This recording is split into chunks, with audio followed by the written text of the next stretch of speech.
Olá, meus queridos, tudo bem com vocês? Espero que sim. Meu nome é Lucilene Bibiano e hoje eu quero deixar para sua meditação uma palavra linda sobre Maria, sobre a história de Maria, mas sendo a história que a palavra de Deus diz sobre ela, porque nós muitas vezes conhecemos a história de Maria por uma religião, por doutrinas de homens e não aquilo que realmente é a história de Maria revelada na palavra de Deus, que é a única palavra, a única verdade que nós devemos basear a nossa fé. Então, em Isaías 7,14 é a primeira passagem que já começa a falar sobre Maria, que fala assim: portanto, o Senhor mesmo vos dará um sinal. Eis que a Virgem conceberá e dará à luz um filho, e será o seu nome Emanuel, que traduzido é Deus conosco. Então, em Mateus 1,18, diz que Maria estava noiva com José e aconteceu o milagre da gravidez como cumprimento da profecia. E no capítulo 1, 20 e 21, José, seu marido, sabendo da gravidez, intentou deixá-la secretamente, porque a lei exigia punição ou exposição pública, mas o caráter amoroso de José o levou a planejar uma separação secreta para proteger Maria da humilhação. Mas o anjo apareceu a José em sonho, confirma a concepção pelo Espírito Santo e instrui o casal a nomear a criança como Jesus, que significa o Senhor salva. Ele seria o Messias prometido para salvar o povo dos seus pecados. A palavra de Deus diz em João 3,16 que Deus amou o mundo de tal maneira que enviou seu Filho unigênito para que todo aquele que nele crê não pereça, mas tenha vida eterna. Maria recebeu esse lindo convite de gerar o Filho de Deus em seu ventre para que ela fosse salva e assim a humanidade inteira, através dessa missão linda que foi o nascimento de Jesus, para cumprir o propósito de Deus, de trazer de novo esperança àquele que estava perdido nos seus próprios delitos, nos seus próprios pecados. Então Deus, ele providenciou esse escape para nós, enviando Jesus para que nele nós possamos ter vida, paz, perdão dos pecados e vida eterna. Então, em Lucas 1,38, Maria aceita como serva do Senhor que se cumpra nela a vontade de Deus. Depois que Maria teve Jesus, ela teve uma vida como todas as mulheres daquela época. Teve filhos e filhas, teve sua família e vivia uma vida de novidade constante, porque Jesus é aquele que trouxe novidade, vida para aquela família. A palavra de Deus diz que depois do nascimento de Jesus, em Mateus 1, diz que depois do nascimento de Jesus, José e Maria tiveram vários filhos, como relata em Marcos 6,3 e Mateus 13, 55 e 56, destacando os 4 nomes também dos irmãos de Jesus que Maria teve com José, que foram Tiago, José, Simão e Judas, e várias irmãs que os nomes não estão relatados na Bíblia.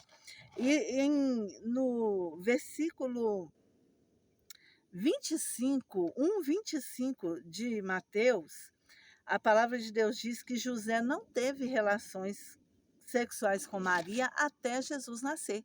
Então foi depois disso que Jesus nasceu que ele teve esses filhos com Maria e teve uma vida cada dia mais surpreendente com tudo que Jesus fazia e eles iam aprendendo, guardando no coração tudo que eles aprendiam com Jesus e poder ter o privilégio de ver Jesus operando milagres e maravilhas naquele tempo de uma forma real na vida deles, né?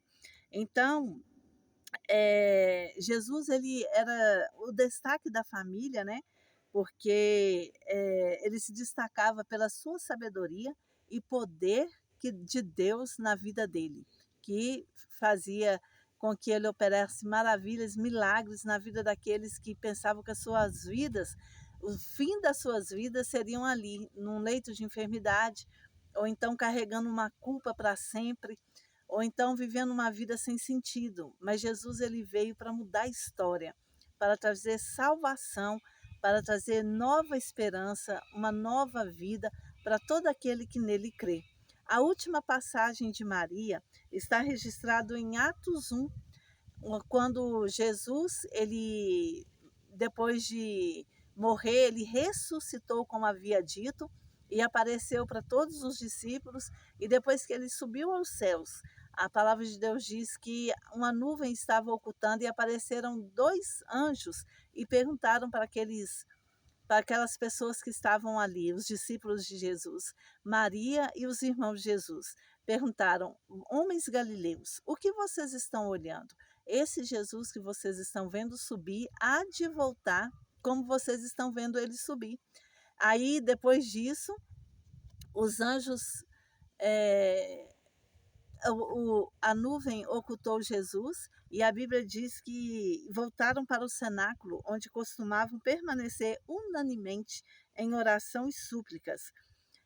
E depois disso, Maria e José continuaram, Maria e os irmãos de Jesus, que nessa época, como José não está sendo, eh, não tem o registro do nome de José, então eu acredito que ele já havia falecido.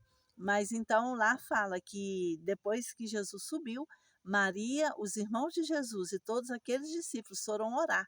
Ou seja, Maria, ela morreu, ela continuou a sua obra aqui, ensinando aqueles que estavam naquela época sem o conhecimento da verdade, falando de Jesus, e teve a morte, como todos aquelas pessoas daquela época, mas com a certeza da salvação.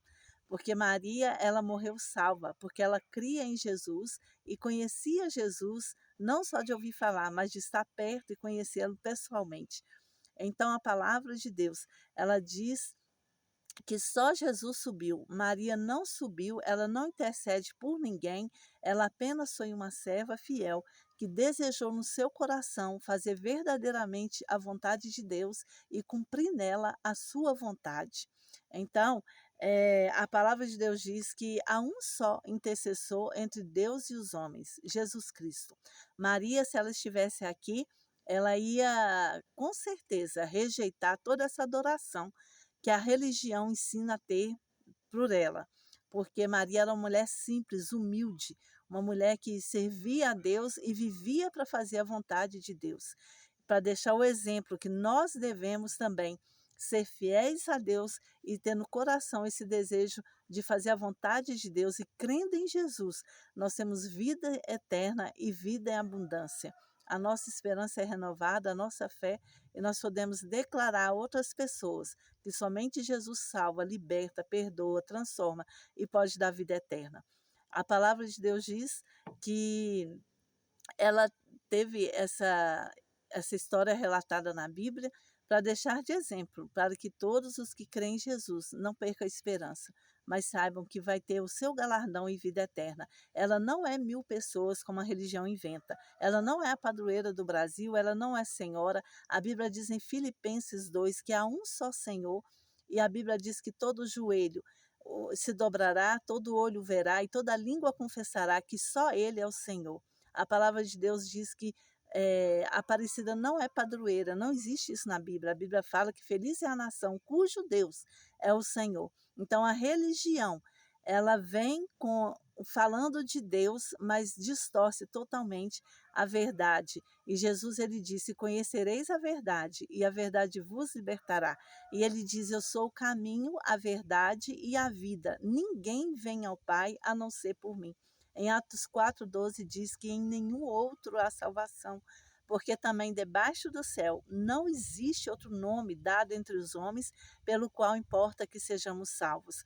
Então, nós amamos Maria pela vida que ela teve segundo a palavra de Deus e não segundo as ideias mentirosas de líderes religiosos que não têm um compromisso com a palavra de Deus. A palavra de Deus diz em Gálatas que qualquer que vos pregar outro evangelho que não seja o de Jesus, seja maldito, porque nem ele quer ter um compromisso com o reino de Deus e impede que outras pessoas tenham. Então, meu querido, Eu não estou aqui para atacar a fé e nem a religião de ninguém. Eu estou aqui para mostrar o que a palavra de Deus diz. E nós devemos estar atentos, porque a nossa salvação depende da fé que colocamos na palavra de Deus, e não num líder religioso ou numa ideologia religiosa. Nós temos que tomar cuidado, porque Jesus está voltando e ele já deixou o manual para que nós possamos seguir e basear nossa fé nela, que é a palavra de Deus. Então, meu querido, não despreze essa palavra, porque é ela que vai te mostrar o caminho, é ela que vai abrir os seus olhos para que você possa ver a verdade e não ficar preso a um engano, a uma religião, porque Jesus não é religião, Jesus é o caminho, ele é a verdade que liberta. Que você possa cada dia entender que nós não estamos aqui, Jesus não nos salvou para vivermos uma vida religiosa, e sim viver uma vida fervorosa, obedecendo a palavra de Deus, seguindo os seus caminhos, negando a nós mesmos, vivendo uma vida de santidade. Porque muitos querem morrer e ir para o céu, mas não existe outro caminho a não ser Jesus. Ele foi o único que veio a esse mundo sem pecado. A Bíblia diz que lá em Romanos 3:23 diz que todos pecaram e destituídos estão da glória de Deus. Mas em Romanos 6:23 diz que o salário do pecado é a morte, mas o dom gratuito de Deus é a vida eterna por Cristo Jesus, nosso Senhor. Que Deus te abençoe e te guarde, e que você possa guardar essa palavra no seu coração, porque Deus chamou foi nós para servirmos a Ele como santos nessa terra, né? Santos escolhidos por Deus. Toda a humanidade foi escolhida, foi chamada para ser santa, mas hoje depende de nós viver a palavra de Deus ou ideologia humana. Viver seguindo a Deus, seguir a Cristo, ou seguir apenas uma religião baseada em ideologias humanas, em ideias formadas na mente de homens. Que nós possamos guardar a palavra de Deus no coração, porque é ela que nos fortalece, que nos molda e que nos faz entender que o amor de Deus por nós é maior do que tudo, qualquer amor que nós possamos viver nessa terra, porque se nós amamos, é porque o amor de Deus, nós damos espaço para que o amor de Deus seja sobre a nossa vida, para que nós também possamos amar e sermos misericordiosos, porque enquanto estivermos aqui, somos no processo de santificação, de perfeição, e nós devemos ser cada dia mais parecidos com Cristo e render a sua palavra e a sua vontade, para que a nossa vida tenha sentido e que nós não venhamos ficar iludidos com ideologias que não vêm de encontro com a palavra de Deus. Que Deus abençoe, te abençoe e te guarde, você e a sua família.